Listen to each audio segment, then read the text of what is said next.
What if there were a set of universal rules for the worst moments humanity can face, war? Rules that say, even in the chaos of conflict, there are lines that simply cannot be crossed.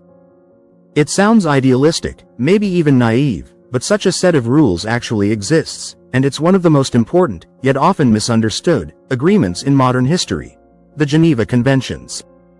Think of war as a raging storm.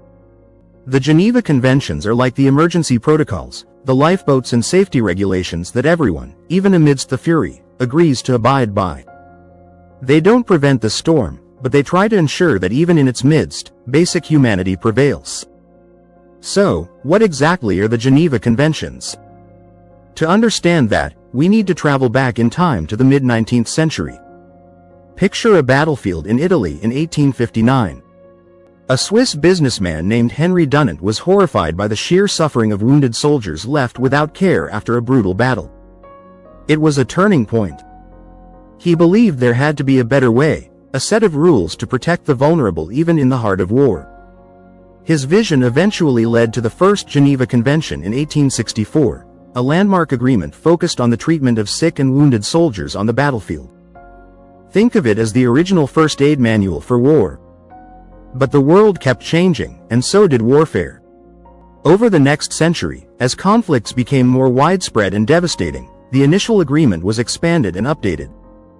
The most significant updates came after the horrors of World War II, leading to the four Geneva Conventions of 1949, which are the core of what we know today.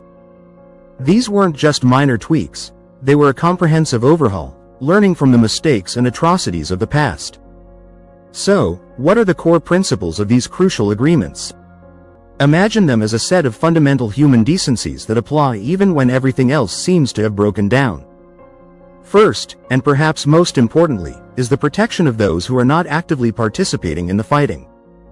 This includes civilians, medics, and even soldiers who have surrendered or been captured. Think of them as being under a special shield of protection. You cannot intentionally target civilians. You cannot attack hospitals or ambulances. You must treat prisoners of war humanely. It's a fundamental principle that says, even in war, innocent life has value. Second, there are rules about how you treat those who are wounded or sick. Regardless of which side they're on, they must be cared for. Imagine a battlefield truce, just long enough to help those who are suffering.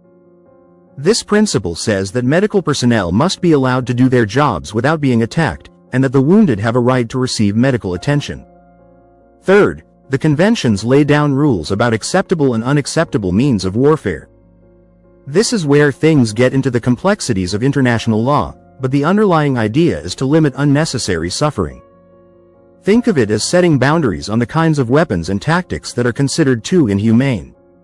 For example, the conventions prohibit the use of poison or weapons that cause undue suffering. Fourth, the Geneva Conventions emphasize the responsibility of states to uphold these rules. They aren't just suggestions, they are binding international laws.